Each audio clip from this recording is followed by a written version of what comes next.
أقدم بسم الله جل وقد سما أحمدل حمدا بالدوام موسما أسلم تسليما كثيرا قياسما أصلي صلاة تملأ الأرض والسماء على من له الأعلى العلا متبوأ صلاة وتسليم وأزكى تحيتي على المصطفى الهادي البرايا محمدي أصلي على خير الأنام وسيدي صلاة بها أرجو لقاء محمدي اللهم صل وسلم وبارك على سيدنا محمد وآله وصحبه عدد ما في علم الله صلاة دائمة بدوام ملك الله. புகழ் அனைத்தும் ஏக வல்லவனாகி அல்லாஹ் ஒருவனுக்கே சொந்தமானது. ஸலவாத்தும் சலாமும் வாழ்த்துக்களும் சோபனங்களும் வல்லல் நபிகளார் முஹம்மது ரசூலுல்லாஹி ஸல்லல்லாஹு அலைஹி வஸல்லம் அவர்கள் மீதும் பரிசுத்தமான நபியின் குடும்பத்தினர்கள், சஹாபாக்கள், தாபிஈன்கள், தபுஅ தாபிஈன்கள், கண்ணியமிக்க நம்முடைய இமாம்கள், நல்லடியார்கள், சாலிஹீன்கள், சிறப்பான இந்த மஜ்லிஸிலே கலந்து கொண்டிருக்கக்கூடிய நம்மவர்கள், உலக முஸ்லிம்கள் யாவர் மீதும் என்றென்றும் உண்டாவதாக. அல்லாஹ் ரப்புல் ஆலமீன் அவனுடைய இறை இல்லத்தில் நம்மை ஒன்று கூட்டியிருப்பது போன்று நாளை மறுமையில் நம்மையும் நம்மை பெற்றெடுத்து வளர்த்து ஆளாக்கிய நம் பெற்றோர்களையும் நம் உடன் பிறந்தவர்கள், உறவினர்கள் வாழ்க்கையில் நாம் உயர்வதற்கும் முன்னேறுவதற்கும் நல்ல நிலைக்கு வருவதற்கும் யாரெல்லாம் காரணமாக இருந்தார்களோ அத்தனை நபர்களையும் நபிமார்களோடும் நல்லடியார்களோடும் உயர்ந்த சொர்க்கங்களில் அல்லாஹ் ஒன்று சேர்த்தருள் புரிவானாக. மேலப்பாளையம் நகர மஜ்லிஸுல் உலமா சபையின் சார்பாக நடத்தப்படுகின்ற இந்த மீலாதுன் நபி தொடர் சொற்பொழிவு 5வது நாள் நிகழ்ச்சி அல்லாஹுடைய பேரொருளால் மிகச் சிறப்பாக நடந்து கொண்டிருக்கிறது. இங்கே பங்கெடுத்து கொண்டிருக்கக்கூடிய மஜ்லிஸுல் உலமாவினுடைய சங்கைக்குரிய நிர்வாக பெருமக்கள், உறுப்பினர்கள், ஜன்னத்துல் ஃபிர்தௌஸ் இந்த பள்ளிவாசலினுடைய நிர்வாக பெருமக்கள், ஜமாத்தார்கள், ஏனைய ஜமாத்துகளிலிருந்து இங்கே வருகை தந்திருக்கக்கூடிய நம் அனைவரையும் முஹம்மது ரசூலுல்லாஹி ஸல்லல்லாஹு அலைஹி வஸல்லம் அவர்களுடைய அன்புக்கும் அவர்களுடைய ஷஃபாஅத்திற்கும் தகுதியானவர்களாக அல்லாஹ் ரப்புல் ஆலமீன் கபூல் செய்வானாக. அல்லாஹ் ரப்புல் ஆலமீன் நம் மீது 2 விதமான கடமைகளை விதித்திருக்கிறார். ஒன்று ஹுக்கூக்குல்லாஹ் என்று சொல்லப்படுகின்ற அல்லாஹ்விற்கு செய்யப்பட வேண்டிய கடமைகள். 2வது ஹுக்கூக்குல் இபாத், நம்மோடு வாழக்கூடிய சக மனிதர்களுக்கு நாம் செய்ய வேண்டிய கடமைகள். தொழுவது, நோன்பு நோற்பது, ஜகாத்து கொடுப்பது, ஹஜ்ஜி செய்வது, இதுவெல்லாம் ஹுக்கூக்குல் இபாத் என்ற அல்லாஹ்விற்கு நாம் செய்ய வேண்டிய கடமைகள். ஹுக்கூக்குல் இபாத் என்ற அடியார்களுக்கு நாம் செய்ய வேண்டிய கடமைகள் என்பது அதை பல்வேறு அம்சங்களாக மார்க்கம் பிரித்து வைத்திருக்கிறது. ஹுக்கூக்குல் இபாதுடைய பலதரப்பட்ட அம்சங்களிலே மிக முக்கியமான ஒரு அம்சமாக மார்க்கம் அடையாளப்படுத்துவது ஹித்மத்துல் இஜ்திமாஇய்யா என்று சொல்லப்படுகின்ற சமூக பணி. ஹுக்கூக்குல் இபாத் என்ற இறைவனுக்கு செய்ய வேண்டிய கடமைகளையும் ஹுக்கூக்குல் இபாத் என்று சொல்லப்படுகின்ற பிற மனிதர்களுக்கு நாம் செய்ய வேண்டிய சமூக பணியையும் 2 கலந்து நம்முடைய மார்க்கம் நமக்கு தருகிறது. அல்லாஹ் சொல்லுவான், யா அய்யுஹல்லதீன ஆமனுர்கஉ வஸ்ஜுது வஅபுது ரப்பக்கும். ஈமான் கொண்டவர்களே, நீங்கள் அல்லாஹ்விற்கு ருக்கு செய்யுங்கள், அவனை நீங்கள் சுஜூது செய்யுங்கள், வஅபுது ரப்பக்கும், உங்கள் இறைவனை நீங்கள் எப்படியெல்லாம் வணங்கி வழிபட்டு வாழ வேண்டும் என்று கட்டளையிடப்பட்டிருக்கிறீர்களோ அப்படியெல்லாம் அவனை நீங்கள் வணங்கி வாழுங்கள். சொல்லிவிட்டு அதற்கு அடுத்து அல்லாஹ் சொல்லுவான், வஃஅலுல் கைர, நீங்கள் உங்கள் வாழ்க்கையிலே உங்களோடு வாழக்கூடிய சக மனிதர்களுக்கு நல்லறங்களை நல்ல பணிகளை செய்யக்கூடியவர்களாக நீங்கள் வாழுங்கள். இப்படி வாழ்வது, இறைவனுக்கு செய்ய வேண்டிய கடமைகளை செய்து அதோடு சமூக பணியையும் நீங்கள் செய்து வாழ்வது என்பது லஅல்லக்கும் துஃப்லிஹூன், அது உங்களை வெற்றி பாதைக்கு அழைத்து செல்லக்கூடும் என்பதாக அல்லாஹ் ரப்புல் ஆலமீன் குர்ஆனிலே நமக்கு சொல்லித் தருவார். இபாதத், இறை வணக்கம் என்ற வார்த்தைக்கு உலகத்தில் இருக்கக்கூடிய ஒவ்வொரு மதங்களும் ஒவ்வொரு விதமான பொருளை ஒவ்வொரு விதமான கருத்துக்களை தருகிறது. இந்து மதத்தை பொறுத்தவரை இபாதத், இறை வணக்கம் என்றால் கோயில்களிலே சென்று அங்கு இருக்கக்கூடிய சிலைகளுக்கு முன்னால் செய்யப்படுகின்ற சாஸ்திரங்களும் சடங்குகளும் தான் இபாதத். கிறிஸ்தவத்தை பொறுத்தவரை இறை வணக்கம் என்றால் கிறிஸ்தவ ஆலயத்திற்கு சென்று சர்ச்சுகளுக்கு சென்று அங்கு இருக்கக்கூடிய அவர்களுடைய கடவுளாக அவர்கள் கருதக்கூடிய கிறிஸ்துவுக்கு முன்னால் பணிந்து மண்டியிட்டு அவர்கள் செய்கின்ற அந்த செயல்பாடுகள் தான் இபாதத். ஆனால் நம்முடைய மார்க்கத்தை பொறுத்தவரை இபாதத் என்ற வார்த்தைக்கு கண்மணி நாயகம் முஹம்மது ரசூலுல்லாஹி ஸல்லல்லாஹு அலைஹி வஸல்லம் அவர்கள் நமக்கு சொல்லி தந்த பொருளும் கருத்துக்களும் மிக விசாலமானது.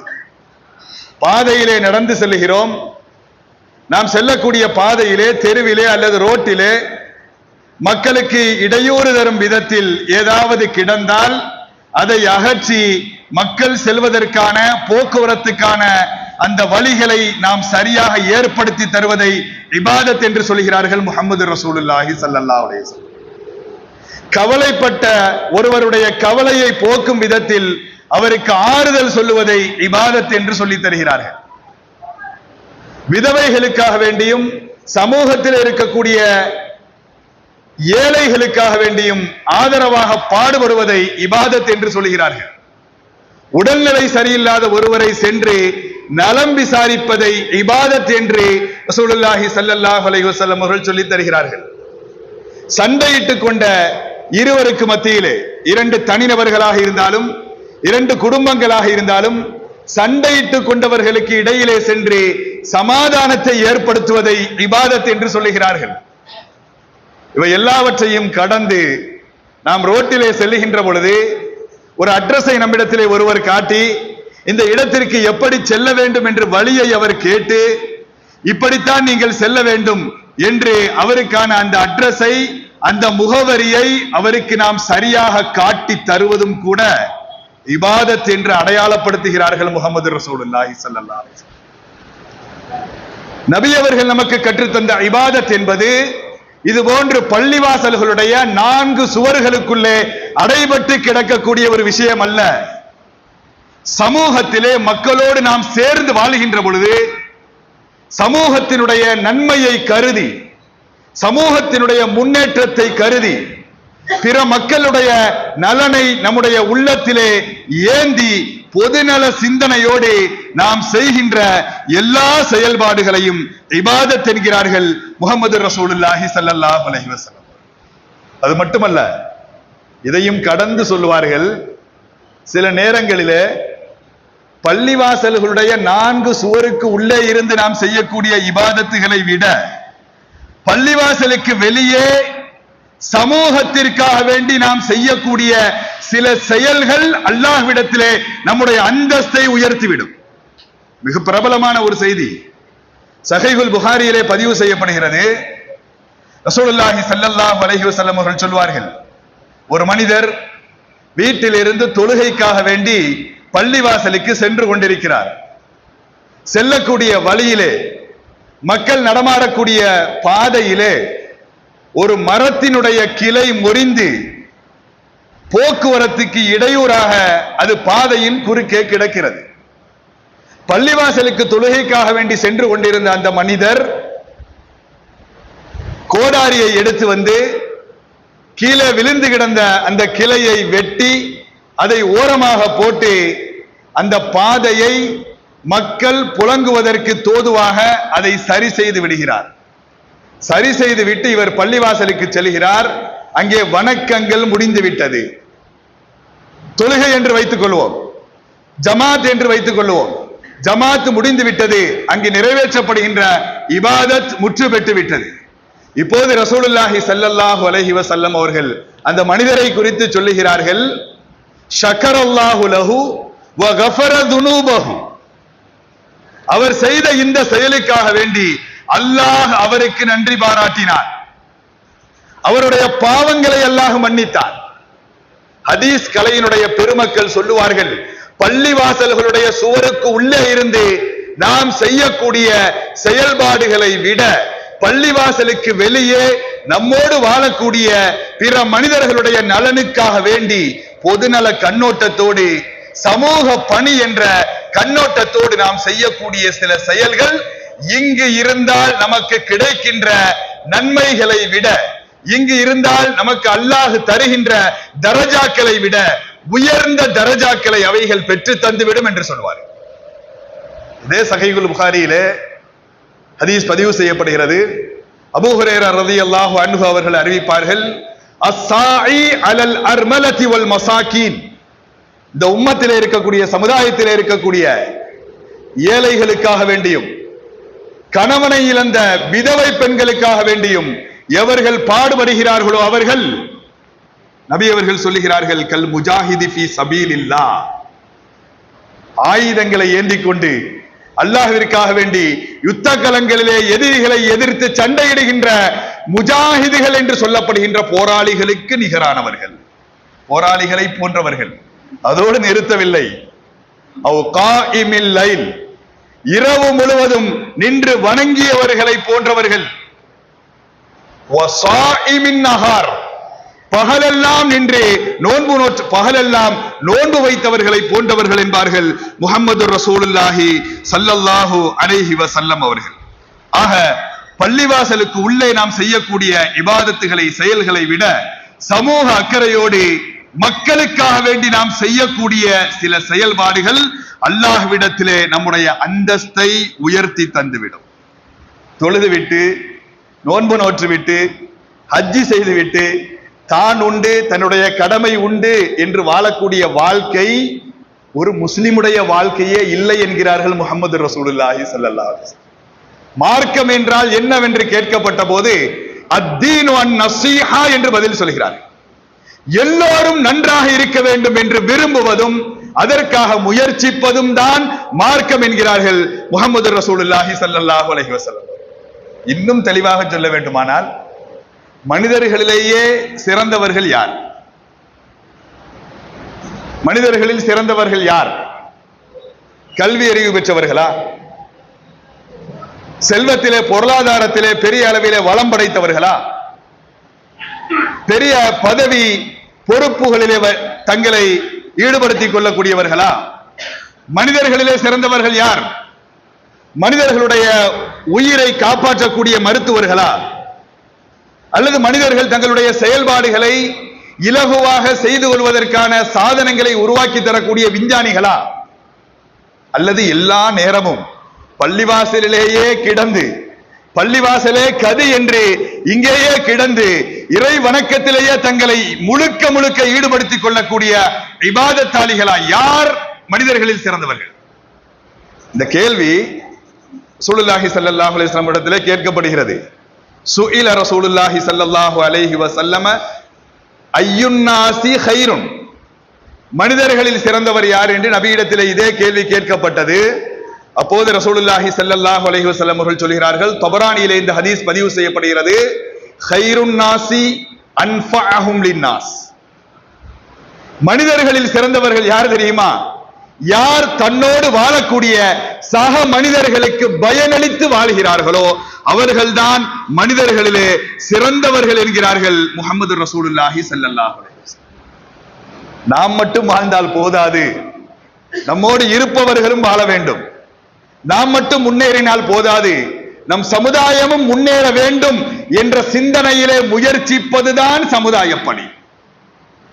முஹம்மது ரசூலுல்லாஹி ஸல்லல்லாஹு அலைஹி வஸல்லம் நம்முடைய உஸ்வத்துன் ஹசனா, மிகச்சிறந்த முன்மாதிரி என்று அல்லாஹ் நமக்கு அடையாளப்படுத்தக்கூடிய நம் உயிரிலும் மேலான முஹம்மது ரசூலுல்லாஹி ஸல்லல்லாஹு அலைஹி வஸல்லம் அவர்கள் தங்களுடைய வாழ்க்கை முழுவதும் சமுதாய பணியை உயிர் மூச்சாக கடைபிடித்து வந்தார்.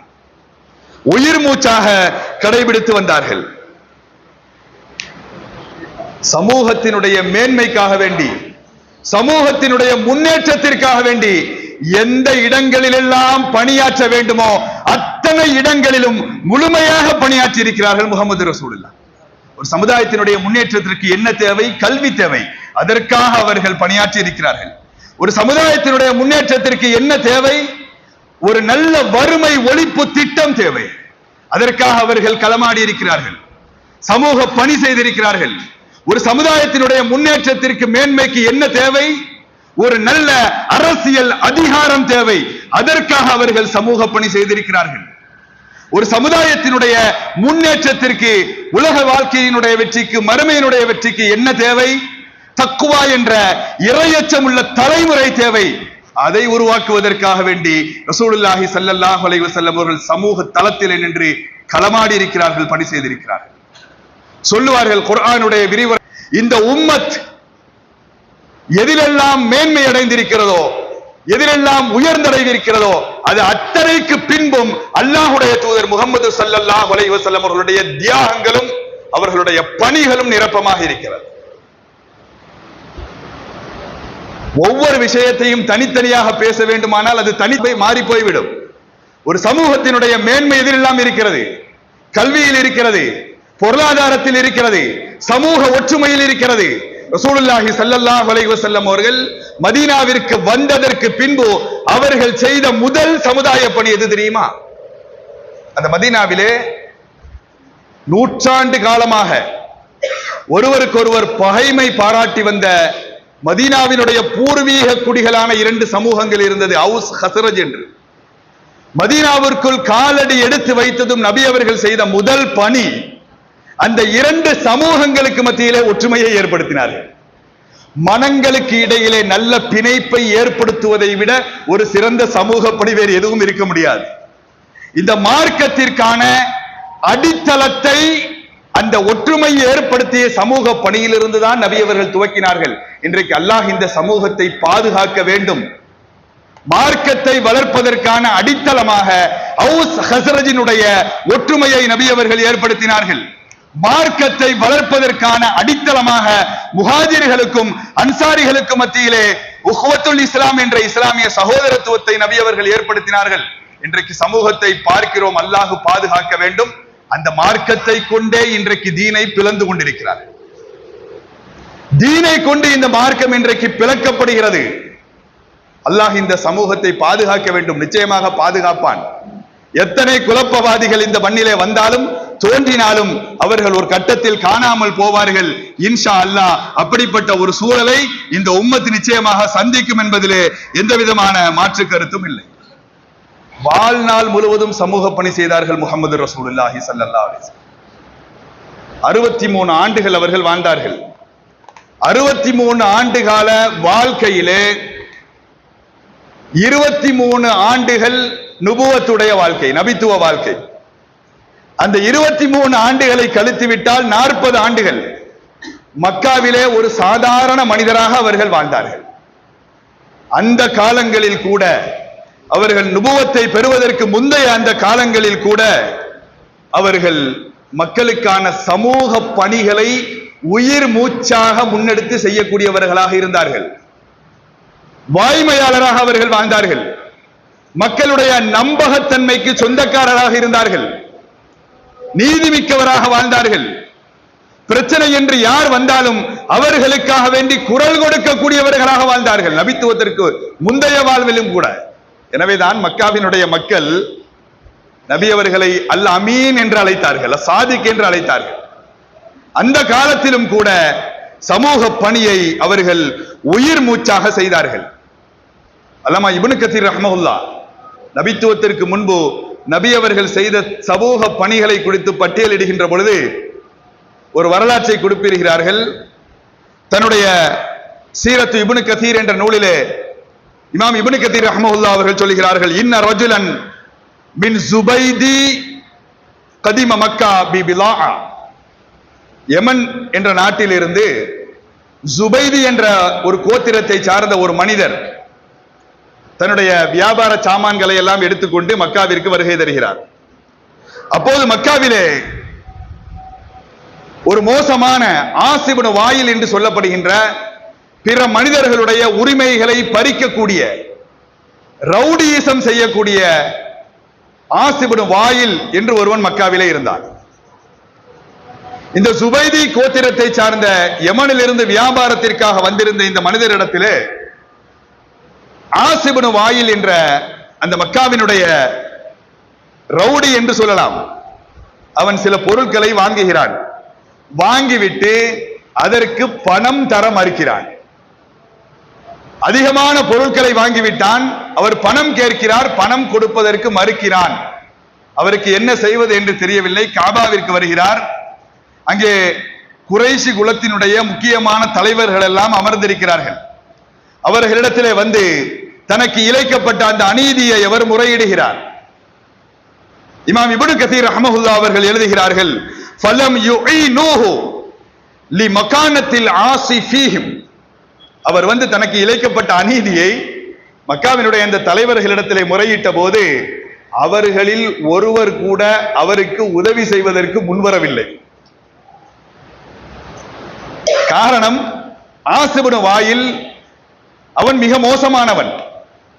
அவனிடத்தில் இவருக்காக நாம் நீதி கேட்டு போனால் அவன் நம்மிடத்திலே சண்டைக்கு வருவான், அவன் நம்மை அவமானப்படுத்துவான். அவனிடத்திலே பேசுவதால் நம்முடைய மரியாதை குறையும் என்ற எண்ணத்திலே ஃபலம் யுஈனுஹு, அவருக்கு யாரும் உதவி செய்ய முன்வரவில்லை என்று எழுதுகிறார்கள் இமாம் இப்னு கதீர் ரஹ்மத்துல்லாஹ். இப்போது அவர் என்ன செய்கிறார் என்றால், அபூ ஹுமைஸ் என்ற ஒரு மலை குன்று காபாவிற்கு அருகிலே இருந்தது. அந்த குன்றுக்கு மேலே ஏறி நின்று மக்காவினுடைய மக்களை பார்த்து அவர் பேசுகிறார். தனக்கு இழைக்கப்பட்ட அநீதியை சத்தமாக அங்கிருந்து பேசுகிறார். என்னிடத்திலே ஆசிபுன் வாயில் பொருளை வாங்கிக் கொண்டு பணத்தை தரவில்லை, நான் அநீதி இழைக்கப்பட்டிருக்கிறேன், எனக்கு யாரும் உதவ முன்வர மாட்டீர்களா என்று அவர் மக்களை பார்த்து சப்தமிட்டு பேசுகிறார். இந்த சூழலில் தான் ரசூலுல்லாஹி ஸல்லல்லாஹு அலைஹி வஸல்லம் அவர்களுடைய தந்தையினுடைய சகோதரர்களில் ஒருவரான ஜுபைர் இப்னு அப்துல் முத்தலிப் அவர்கள் அங்கே இருந்த குறைஷிகளிடத்திலே சொல்லுகிறார்கள், இவரை நாம் ஏன் இப்படி அநீதிக்குள்ளான நிலையில் புலம்ப விட்டு விட்டோம், இதற்கு நாம் ஒரு முடிவு காண வேண்டும் என்று அவர் சொல்லுகிறார். இதற்காக வேண்டி அவர்கள் மக்காவிலே இருந்த அன்றைய காலத்தில் மக்காவிலே இருந்த ஒரு நல்ல மனிதர் அப்துல்லா இப்னு ஜத்ஆன் என்பது அவருடைய பெயர், அவருடைய வீட்டிலே சில கோத்திரங்களை ஜுபைர் இப்னு அப்துல் முத்தலிப் அவர்கள் ஒன்று கூட்டுகிறார்கள். அதிலே நபியினுடைய குடும்பமான பனு ஹாஷிம் குடும்பம் இருந்தது, பனுல் முத்தலிப் குடும்பம் இருந்தது, பனு அசத் என்ற கோத்திரத்தார்கள் அதற்கு வந்திருந்தார்கள், பனு ஜஹரா என்ற கோத்திரத்தார்கள் வந்திருந்தார்கள், பனு தைம் என்ற கோத்திரத்தார்கள். சில முக்கியமான கோத்திரத்தார்களை ஒருங்கிணைத்து அப்துல்லா இப்னு ஜத்ஆன் என்பவருடைய வீட்டிலே வைத்து ஒரு கூட்டமைப்பை உருவாக்குகிறார்கள். அந்த கூட்டமைப்பினுடைய நோக்கம் என்னவென்றால், வெளியூரில் இருந்து யாராவது மக்காவிற்கு வந்து மக்காவாசிகளால் அவர்களுக்கு ஏதாவது அநீதம் இழைக்கப்பட்டால், யார் அநீதம் இழைத்தாரோ அவரிடத்திலே நாம் போராடி பாதிக்கப்பட்டவருக்கான நீதியை நாம் பெற்றுத்தர வேண்டும் என்பதற்காக வேண்டி ஒரு கூட்டமைப்பை உருவாக்குகிறார்கள். அவர்கள் தங்களுக்கு மத்தியிலே சில ஒப்பந்தங்களையும் உடன்படிக்கைகளையும் அவர்கள் அப்போது செய்து கொள்கிறார்கள். வரலாற்றிலே ரசூலுல்லாஹி ஸல்லல்லாஹு அலைஹி வஸல்லம் உடைய வரலாற்றிலே ஹில்ஃபுல் ஃபுதூல் என்று அந்த ஒப்பந்தத்தை குறித்து பதிவு செய்திருக்கிறார்கள் இமாம்கள். ஹில்ஃபுல் ஃபுதூல், அந்த ஒருங்கிணைப்பின் போது என்னென்ன தீர்மானங்கள் எடுக்கப்பட்டது, இமாம் இப்னு கதீர் ரஹ்மத்துல்லாஹி அவர்கள் சொல்கிறார்கள், நுஸ்ரத்துல் மظ்லூமி வஸ்திர்ஜாஇ ஹக்கஹு, அநீதம் இழைக்கப்பட்டவருக்கு உதவி செய்ய வேண்டும், அவர் இழந்த உரிமையை அவருக்கு பெற்றுத்தர வேண்டும். ஒன்று. இரண்டாவது, தஃபுல் ஸாலிமி வல் உத்வான், மக்காவிலே இருந்து கொண்டு அநியாயமான காரியங்களை செய்பவர்களையும் வரம்பு மீறி மக்களுடைய விஷயத்திலே நடந்து கொள்பவர்களையும் தடுத்து நிறுத்த வேண்டும். மூன்றாவது, இர்ஜாஉல் ஹுகூகி இலா அஸ்ஹாபிஹா, எவர்கள் மக்காவிற்கு வந்து தங்கள் உரிமைகளை இழந்து நிற்கிறார்களோ அவர்களுக்கு அவர்கள் இழந்த உரிமைகளை மீண்டும் பெற்றுத் தருவது. நான்காவது, ஹிமாயத்துல் பைத்தில் அதீக், பழமையான பாக்கியமான கஅபாவினுடைய கண்ணியத்தையும் அதனுடைய கட்டிடத்தையும் பாதுகாப்பது. ஐந்தாவது, தர்சீஹு கியமித் தஆவுனி வல் அத்லி வத் தலாமுனி வன் நுஸ்ரத், நீதியை நிலைநாட்டவும் மக்களுக்கு உதவுவதற்கும் ஒருவருக்கொருவர் நாம் ஒத்துழைப்போடு ஒருங்கிணைந்து செயல்படுவது என்று அப்துல்லா இப்னு ஜத்ஆனுடைய வீட்டிலே இந்த கோத்திரத்தார்கள் எல்லாம் சேர்ந்து தங்களுக்கு மத்தியிலே ஒரு உறுதி பிரமாணம் எடுத்துக் கொள்கிறார்கள். அல்லாமா இப்னு கதீர் ரஹ்மஹுல்லாஹ் அவர்கள் இந்த நிகழ்ச்சியை நமக்கு சொல்லக்கூடிய இப்னு கதீர் ரஹ்மஹுல்லாஹ் அவர்கள் சொல்லுகிறார்கள், ஷஹித ஹாதல் ஹில்ஃப ரசூலுல்லாஹி ஸல்லல்லாஹு அலைஹி வஸல்லம், அநீதி இழைக்கப்பட்டவர்களுடைய உரிமையை பெற்றுத்தர வேண்டும் என்பதற்காக வேண்டி அப்துல்லா இப்னு ஜத்ஆனுடைய வீட்டிலே கூட்டப்பட்ட இந்த கூட்டமைப்பிலே அல்லாஹுடைய தூதர் முஹம்மது ரசூலுல்லாஹி ஸல்லல்லாஹு அலைஹி வஸல்லம் அவர்களும் பங்கெடுத்தார்கள். சொல்லிவிட்டு இமாம் இப்னு கதீர் ரஹ்மஹுல்லாஹ் அவர்கள் சொல்லுகிறார்கள், அல்லாஹு தஆலா ரசூலுல்லாஹி ஸல்லல்லாஹு அலைஹி வஸல்லம் அவர்களுக்கு ரிசாலத்தை கொடுத்ததற்கு பின்பு, நபி அவர்கள் மதீனாவிற்கு வந்ததற்கு பின்பு ஒரு சமயம் தங்களுடைய தோழர்களிடத்தில் அவர்கள் பேசிக் கொண்டிருக்கின்ற போது இந்த ஹில்ஃபுல் ஃபுதூலை பற்றிய அப்துல்லா இப்னு ஜத்ஆனுடைய வீட்டிலே வைத்து எடுக்கப்பட்ட அந்த உறுதிமொழி குறித்த பேச்சு வந்தபோது நபி அவர்கள் சொன்னார்கள், இன்னி ஷஹித்து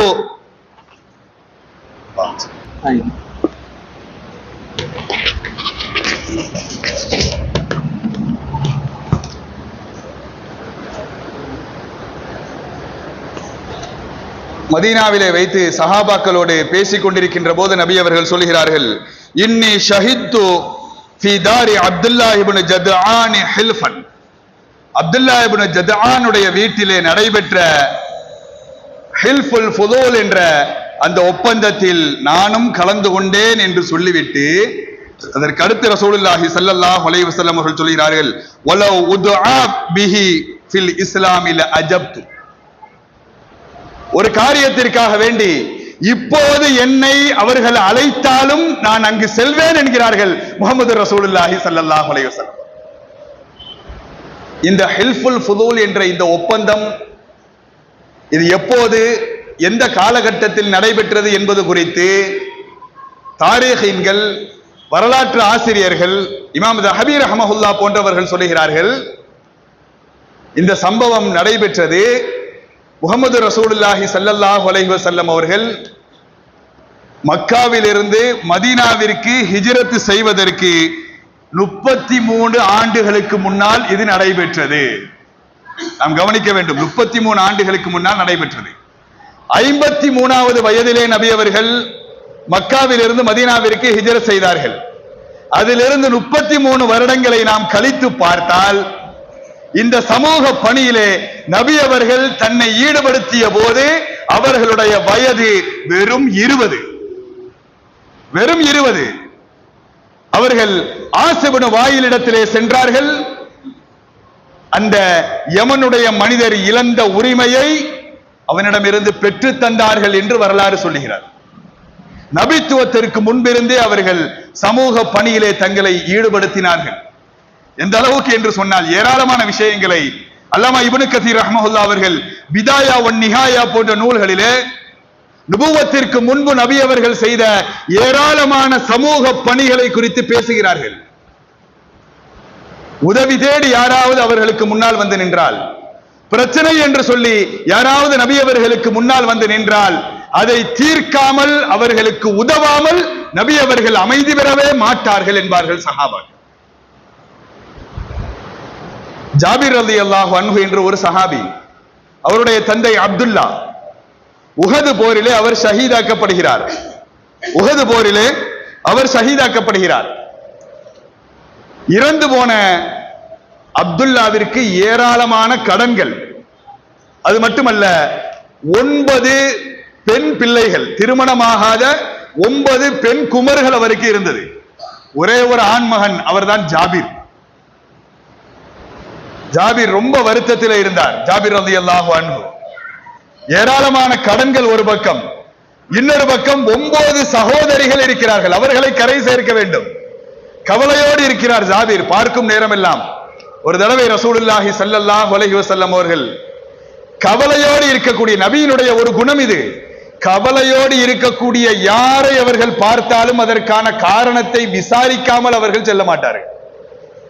ஜாபிரிடத்திலே கவலைக்கான காரணத்தை கேட்டபோது ஜாபிர் இதை சொல்கிறார். ஒரு பக்கம் கடன், இன்னொரு பக்கம் சகோதரிகளுடைய எதிர்காலம், இதுதான் என்னுடைய பெரிய கவலை. இரண்டையும் செய்வதற்கான பொருளாதார வசதியினிடத்திலே இல்லை என்று ஜாபிர் தன்னுடைய வருத்தத்தை வெளிப்படுத்திய போது, அப்போது அவருக்கு அருகிலே அவருடைய கோவேறு கழுதை ஒன்று இருந்தது.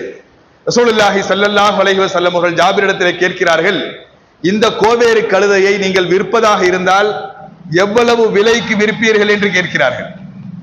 ஜாபிர் ரலியல்லாஹு அன்ஹு அவர்கள் சொல்கிறார்கள், யா ரசூலுல்லாஹ், இது ஒரு பலஹீனமான கோவேறு கழுதை, இது ஒரு வயதான கோவேறு கழுதை, இது மிக குறைந்த விலைக்குத்தான் இது போகும், இதை நான் விற்பதாக இருந்தால் 5 ஊக்கியாக்களுக்கு விற்பேன் என்று சொல்கிறார்கள். உடனே ரசூலுல்லாஹி ஸல்லல்லாஹு அலைஹி வஸல்லம் அவர்கள் தன்னுடைய ஆடையிலிருந்து 8 ஊக்கியாக்களை எடுத்து ஜாபிர் ரலியல்லாஹு அன்ஹு அவர்களுடைய கையிலே கொடுத்து, உங்களுடைய இந்த கோவேறு கழுதையை நான் 8 ஊக்கியாக்களுக்கு வாங்கிக் கொள்கிறேன் என்று சொல்கிறார்கள். வாங்கிவிட்டார்கள். ஜாபிரிடத்திலே 8 ஊக்கியாவை கொடுத்து விட்டார்கள். அதற்கு பின்பு அதோடு நிறுத்தவில்லை.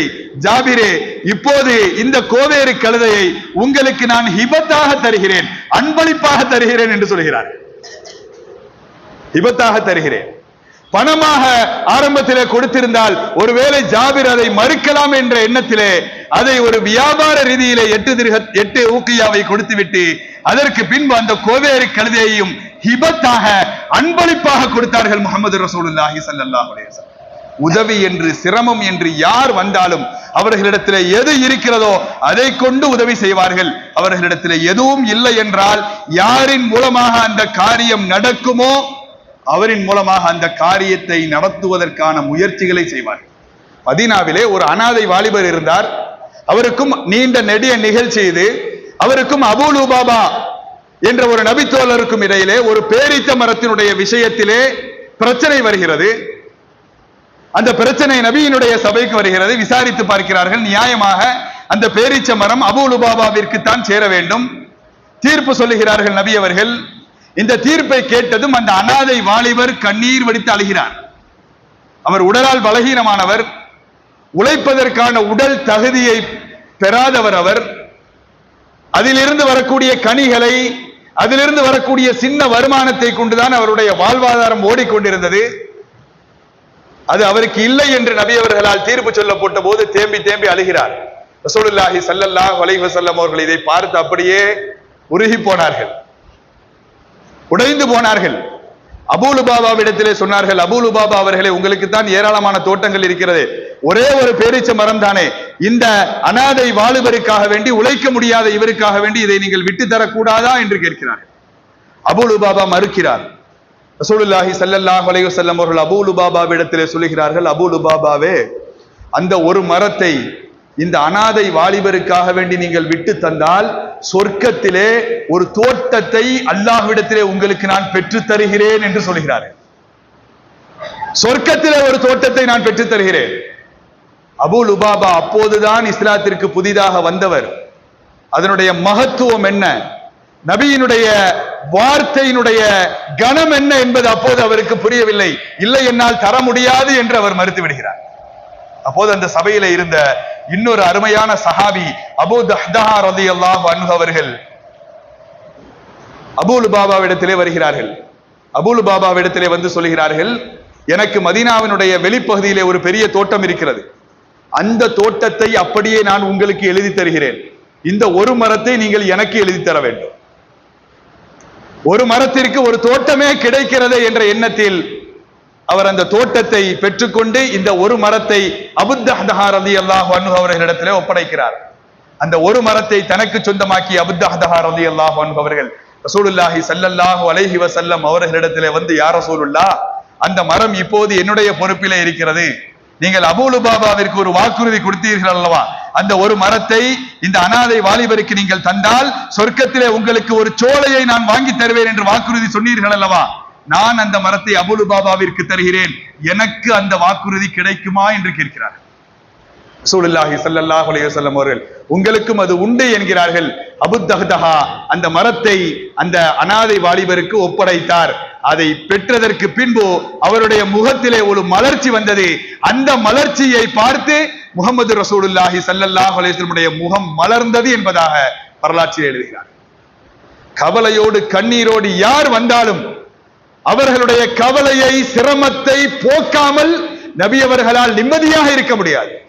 சஹீஹுல் புகாரியிலே ஒரு ஹதீஸ் பதிவு செய்யப்படுகிறது. ஜரீர் இப்னு அப்துல்லா ரலியல்லாஹு அன்ஹு அவர்கள் அறிவிக்கிறார்கள், ஒரு நாள் நாங்கள் மஸ்ஜித் நபவியிலே நபியோடு அமர்ந்து கொண்டிருந்தோம். ஜாஅஹு கௌமுன் ஹுஃபாத்துன் உராத்துன், அந்த நேரத்தில் ஒரு கூட்டம் மஸ்ஜித் நபவிக்கு வந்தது. போதிய ஆடை இல்லை அவர்களுக்கு அணிவதற்கு, காலில் செருப்பு கூட இல்லை, பஞ்சத்திலே சிரமத்திலே வறுமையிலே அவர்கள் திளைத்துக் கொண்டிருக்கிறார்கள் என்பதற்கான அத்தனை அடையாளங்களோடும் ஒரு கூட்டம் மஸ்ஜித் நபவிக்கு உள்ளே வந்தது. அந்த கூட்டத்தினுடைய பெயர் முலர். முலர் என்ற ஒரு கூட்டம் வந்தது. சொல்லுகிறார்கள் ஜரீர் இப்னு அப்துல்லா, அந்த கூட்டம் மஸ்ஜித் நபவிக்குள்ளே நுழைந்ததும் அந்த கூட்டத்தினுடைய ஆடையின் அலங்கோலத்தையும் அந்த கூட்டத்தினுடைய வறுமையையும் அதனுடைய கோர முகத்தையும் அவர்களுடைய தோற்றங்களிலே பார்த்த முஹம்மது ரசூலுல்லாஹி ஸல்லல்லாஹு அலைஹி வஸல்லம் அவர்களுடைய முகம், ஜரீர் இப்னு அப்துல்லா ரலியல்லாஹு அன்ஹு அவர்கள் சொல்கிறார்கள், ஃபதஅம்மர வஜ்ஹு ரசூலுல்லாஹி ஸல்லல்லாஹு அலைஹி வஸல்லம், இந்த காட்சியை பார்த்ததும் ரசூலுல்லாஹி ஸல்லல்லாஹு அலைஹி வஸல்லம் முகமே கவலையால் அப்படியே வாடி போய்விட்டது. வாடி போய்விட்டது. பிலாலை அழைத்தார்கள். பிலாலை பாங்கு சொல்லுங்கள் என்றார்கள். பிலால் பாங்கு சொன்னார். அது ஏதாவது தொழுகையினுடைய நேரத்திற்கு நெருக்கமான நேரமாக இருக்கலாம். பிலால் பாங்கு சொன்னார். மக்கள் எல்லாம் பள்ளிக்கு வந்தார்கள். தொழுகை முடிந்தது. மிம்பரிலே ஏறினார்கள் ரசூலுல்லாஹி ஸல்லல்லாஹு அலைஹி வஸல்லம். மிம்பரிலே ஏறி நின்று சூரத்து நிசாவினுடைய முதல் ஆயத்தை ஓதினார்கள். யா அய்யுஹன்னாஸு தகு ரப்பக்கும் அல்லதீ ஹலகக்கும் மின் நஃப்ஸின் வாஹிதா என்ற ஆயத்தை ஓதினார்கள். அதற்கு பின்பு சூரத்துல் ஹஷ்ருடைய நாளை மறுமைக்காக வேண்டி நீங்கள் எதை முற்படுத்தி வைத்திருக்கிறீர்கள் என்பதை ஒவ்வொரு ஆத்மாவும் கவனித்துக் கொள்ளட்டும் என்ற ஆயத்தை ஓதுகிறார்கள். அந்த இரண்டு ஆயத்துகளையும் ஓதிவிட்டு மஸ்ஜித் நபவியிலே கூடியிருந்த சஹாபாக்களை பார்த்து சொன்னார்கள், இதோ முலர் என்ற ஒரு கூட்டம் வறுமையால் வாடி வதங்கி சிரமத்தோடு பசியோடு காலில் அணிவதற்கு செருப்பு கூட இல்லாமல் நம்மிடத்திலே வந்திருக்கிறார்கள், உங்களால் முடிந்த உதவிகளை அவர்களுக்கு செய்யுங்கள் என்று சொல்லுகிறார்கள்.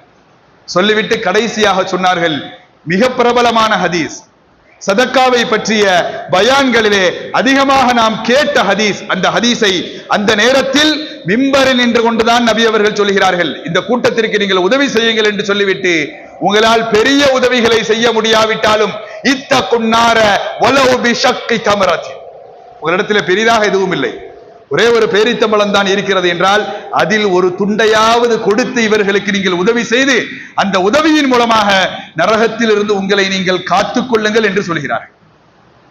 வீடுகளுக்கு சென்ற சஹாபாக்கள் உணவுப் பொருட்களை எடுத்து வந்தார்கள். குவியல் குவியலாக சிலர் கொண்டு வந்தார்கள், மூட்டை மூட்டையாக சிலர் கொண்டு வந்தார்கள், சிலர்கள் சிறிய பையிலே கொண்டு வந்தார்கள், சிலர்கள் கைகளிலே பேரித்தம்பளங்களை கொண்டு வந்து மஸ்ஜித் நபவியிலே கொட்டினார்கள். பாதிக்கப்பட்ட முதர் என்ற அந்த கூட்டத்திற்கான நிவாரண பொருட்கள், ஜரீர் இப்னு அப்துல்லா ரலியல்லாஹு அன்ஹு அவர்கள் சொல்கிறார்கள், நிவாரண பொருட்கள் மஸ்ஜித் நபவியிலே குவிந்து கொண்டே இருக்கிறது, குவிந்து கொண்டே இருக்கிறது. சஹாபாக்கள் வந்து கொட்டிக்கொண்டே இருக்கிறார்கள். நிவாரண பொருட்களால் மஸ்ஜித் நபவி நிரம்பி வழிகிறது. இந்த பொருட்களின் மூலமாக முதர் என்ற அந்த கூட்டத்தினுடைய வறுமையை நம்மால் ஓரளவுக்கு சரி செய்து விட முடியும் என்ற நம்பிக்கை நபியினுடைய உள்ளத்திலே வந்தது. ஜரீர் இப்னு அப்துல்லா ரலியல்லாஹு அன்ஹு அவர்கள் சொல்கிறார்கள், இதன் மூலமாக அந்த கூட்டத்தின் வறுமையை போக்க முடியும் என்ற நம்பிக்கை நபியினுடைய உள்ளத்திலே வந்தது. அப்போது ஃபரைது வஜ்ஹ ரசூலில்லாஹி ஸல்லல்லாஹு அலைஹி வஸல்லம், நபியினுடைய முகத்தை நான் பார்த்தேன். யதஹல்லலு கஅன்னஹு முத்ஹபா, சுத்தமான தங்கம் அது எப்படி மின்னிக் கொண்டிருக்குமோ, அது எப்படி இலங்கிக் கொண்டிருக்குமோ, அதுபோன்று நபியினுடைய முகத்தில் மகிழ்ச்சியும் மலர்ச்சியும் மின்னிக் கொண்டிருந்ததை நான் பார்த்தேன் என்கிறார்கள் ஜரீர் இப்னு அப்துல்லா ரலியல்லாஹு அன்ஹு. சஹீஹுல் புகாரியிலே இமாம் புகாரி ரஹ்மஹுல்லாஹ் அவர்கள் இந்த ஹதீஸை பதிவு செய்கிறார்கள். காலமெல்லாம் சமூக பணியை உயிர் மூச்சாக கொண்டு வாழ்ந்தவர்கள் முஹம்மது ரசூலுல்லாஹி ஸல்லல்லாஹு அலைஹி வஸல்லம்.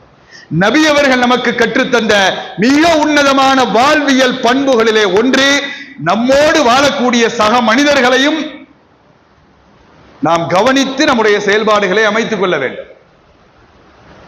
அவர்களுக்காக வேண்டியும் நாம் பாடுபட வேண்டும். எல்லா விஷயத்திலையும் பொதுநல கண்ணோட்டத்தோடு நாம் வாழ வேண்டும் என்பது நபி அவர்கள் நமக்கு கற்றுத்தந்த சமூக பண்புகளிலேயே மிகச்சிறந்த பண்பு. மிகச்சிறந்த பண்பு. எத்தனையோ வரலாற்று நிகழ்வுகளை நபியினுடைய சமூக பணிக்கு எடுத்துக்காட்டாக நாம் சொல்லலாம். ஒரே ஒரு விஷயத்தை சொல்லி நிறைவு செய்கிறேன். நபியினுடைய முஹம்மது ரசூலுல்லாஹி ஸல்லல்லாஹு அலைஹி வஸல்லம் அவர்களுடைய சமூக பணியினுடைய உச்சம் என்ன தெரியுமா? உச்சம். ஒரு காலம் வரும், ஒரு நாள் வரும், அந்த நாளை வாழ்க்கையிலே நாம் எல்லோரும் சந்திப்போம். அந்த நாளில் நமக்கு யாராலும் உதவி செய்ய முடியாது. فَإِذَا جَاءَتِ الصَّاخَّةُ يَوْمَ يَفِرُّ الْمَرْءُ مِنْ أَخِيهِ وَأُمِّهِ وَأَبِيهِ وَصَاحِبَتِهِ وَبَنِيهِ. அல்லாஹ் சொல்லுகிறான், ஒரு நாள் வரும், மறுமை நாள். கேள்வி கணக்குக்காக வேண்டி மஹ்ஷரிலே அல்லாஹ்விற்கு முன்னால் நாம் நிறுத்தப்படுகின்ற அந்த நாள். அந்த நாளில் நான் பெற்றெடுத்த பிள்ளைகள் எனக்கு எந்த உதவியையும் செய்ய மாட்டார்கள். என்னுடைய மனைவி என்னை கைவிட்டு விடுவாள். என்னுடைய நண்பர்கள் என்னை விட்டு விலகி விடுவார்கள். ஒவ்வொருவருக்கும் அவரவர்களை காப்பாற்றிக் கொள்வதுதான் அன்றைய நாளில் குறிக்கோளாக இருக்கும். இந்த நாளை நாம் ஒவ்வொருவரும் சந்தித்தே ஆக வேண்டும். ஒவ்வொருவரும் யா நப்சி யா நப்சி, என்னுடைய நிலை என்னாகுமோ, என்னுடைய நிலை என்னாகுமோ என்ற கவலையிலே ஓடிக்கொண்டிருப்பார்கள். யாரும் யாரையும் ஏறெடுத்து கூட பார்க்க மாட்டார்கள். அந்த நேரத்தில் முஹம்மது ரசூலுல்லாஹி ஸல்லல்லாஹு அலைஹி வஸல்லம் அவர்கள் யா உம்மதி யா உம்மதி என்று தன்னுடைய சமுதாயத்தை அந்த நாளினுடைய அமளி துமளிகளில் இருந்து, நரகத்திலிருந்து விடுதலை செய்வதற்காக வேண்டி அங்கேயும் களமாடிக் கொண்டிருப்பார். அங்கேயும் களமாடிக் கொண்டிருப்பார். எங்களுடைய பாட்டனார் ஷேக் சலாஹுத்தீன் அப்பா வலியுல்லா அவர்கள் ஏராளமான கிதாபுகளை எழுதியிருக்கிறார்கள். அதிலே ஒரு கிதாப் ஹஸாயிசு முஹம்மது ரசூலுல்லாஹி ஸல்லல்லாஹு அலைஹி வஸல்லம் ஃபில் அம்பியா, நபிமார்களிலே முஹம்மது ரசூலுல்லாஹி ஸல்லல்லாஹு அலைஹி வஸல்லம் அவர்களுக்கு மட்டுமே அல்லாஹ் கொடுத்த தனிச்சிறப்புகள் என்று ஒரு நூல். அதிலே அவர்கள் சுமார் 243 ஹஸாயிசுகளை, நபிக்கென்று பிரத்யோகமாக வழங்கப்பட்ட தனித்தன்மைகளை அவர்கள் பட்டியலிடுகிறார்கள். அதிலே ஒன்று, இன்னஹு ஸல்லல்லாஹு அலைஹி வஸல்லம் ஸாஹிபுல் ஹௌலி வஷ்ஷஃபாஅத்தி யௌமல் கியாமah. ரசூலுல்லாஹி ஸல்லல்லாஹு அலைஹி வஸல்லம் தரப்பட்ட தனிச்சிறப்புகளிலே ஒன்று, அவர்கள் 243 பட்டியலிடுகிறார்கள். அதிலே ஒன்று சாஹிபுல் ஹவுல். நாளை மறுமையிலே சூரியன் மனிதர்களுடைய தலைக்கு மேலே ஒரு ஜான் உயரத்தில் இருக்கக்கூடிய அந்த நேரத்திலே எந்த தண்ணீரும் இல்லாத மஹ்ஷருடைய மைதானத்தில் ஒரு நீர் தடாகம் இருக்கும். அந்த நீர் தடாகத்திற்கு சொந்தக்காரராக முஹம்மது ரசூலுல்லாஹி ஸல்லல்லாஹு அலைஹி வஸல்லம் அவர்கள் மட்டுமே இருப்பார்கள். இது நபியினுடைய ஹஸாயிஸ்களில் ஒன்று. இன்னா அஅதைனாக்கல் கௌசர் என்று அல்லாஹ் சொல்லுகிறான். நபியே, கௌசர் என்ற நீர் தடாகத்தை உமக்கு நாம் தந்தோம். அதிலிருந்து தன்னுடைய சமுதாயத்தவர்களுக்கு நபி அவர்கள் தண்ணீரை குடிக்க கொடுப்பார்கள். ஹதீஸிலே வருகிறது, யார் ஒரு தடவை ஹவுதுல் கௌசரில் இருந்து தண்ணீரை அறிந்து விட்டாரோ அதற்கு பின்பு சொர்க்கத்திற்குள்ளே அவர் நுழையும் வரை அவருக்கு தாகம் என்ற உணர்வே ஏற்படாது. அல்லாஹ் ரப்புல் ஆலமீன் நபியினுடைய அந்த கரங்களால் ஹவுதுல் கௌசருடைய நீரை அறிந்தக்கூடிய நசீபை அல்லாஹ் நமக்கும் நம்முடைய சந்ததிகளுக்கும் அல்லாஹ் தந்தருள் புரிவானாக. இரண்டாவது ஷஃபாஅத், அவர்களுக்குரிய தனித்தன்மைகளிலே ஒன்று. இதற்கு அப்பா அவர்கள் விளக்கம் எழுதுவார்கள். ஒரு ஹதீஸை சொல்லி விளக்கம் எழுதுவார்கள்.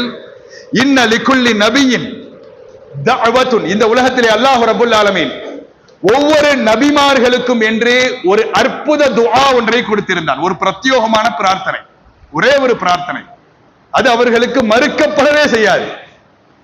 ஒவ்வொரு நபிமார்களுக்கும் இப்படிப்பட்ட ஒரு சிறப்பு துஆவை அல்லாஹ் தந்திருந்தால் ஃபதஆ பிஹா, அந்த துஆவை அவர்கள் உலகத்திலேயே செய்து விட்டார்கள். ஃபஸ்துஜீபத் லஹு, அதற்கான பதிலும் எனக்கு முந்தைய நபிமார்களுக்கு உலகத்திலேயே தரப்பட்டு விட்டது. சொல்லிவிட்டு ரசூலுல்லாஹி ஸல்லல்லாஹு அலைஹி வஸல்லம் அவர்கள் சொல்கிறார்கள், தஅவதி ஷஃபாஅத்துல் லி உம்மதி யௌமல் கியாம, என்னுடைய அந்த துஆவை என்னுடைய சமுதாயத்தை சார்ந்த என்னுடைய உம்மத்துமார்களை சொர்க்கத்திற்குள்ளே நுழைப்பதற்கான ஷஃபாஅத்தாக, பரிந்துரையாக நான் பாதுகாத்து வைத்திருக்கிறேன் என்கிறார்கள் முஹம்மது ரசூலுல்லாஹி ஸல்லல்லாஹு அலைஹி வஸல்லம். நபியினுடைய சமூக சேவை என்பது, நபியினுடைய சமூக பணி என்பது இந்த உலகத்தோடு மட்டும் நிறைவடைவதில்லை. அவர்களுடைய உம்மத்தார்களாகிய நமக்கு நாளை மறுமையிலும் அது தொடரும், நம்மை அது சொர்க்கம் வரை கொண்டு சேர்க்கும்.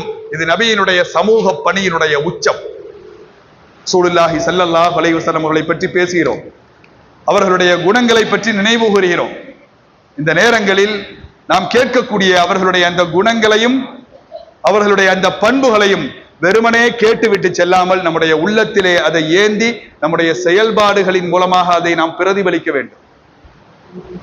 வாழ்நாளெல்லாம் ரசூலுல்லாஹி ஸல்லல்லாஹு அலைஹி வஸல்லம் அவர்கள் பிற மக்களுடைய நலனை பாதுகாப்பதிலே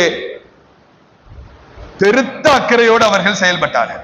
எல்லாம் வல்ல அல்லாஹ் ரப்பல் ஆலமீன் வாழ்க்கையின் எல்லா நிலைகளிலேயும் நபியினுடைய அந்த உன்னதமான வாழ்வியல் வழிகாட்டுதலை எடுத்து நடக்கக்கூடிய நன்மக்களாக நம்மையும் நம்முடைய சமூகத்தையும் அல்லாஹ் ஆக்கி அருள் புரிவானாக என்று துஆ செய்தவனாக வாய்ப்புக்கு நன்றி கூறி விடைபெறுகிறேன். அஸ்ஸலாமு அலைக்கும் வரஹ்மத்துல்லாஹி வபரகாத்துஹு.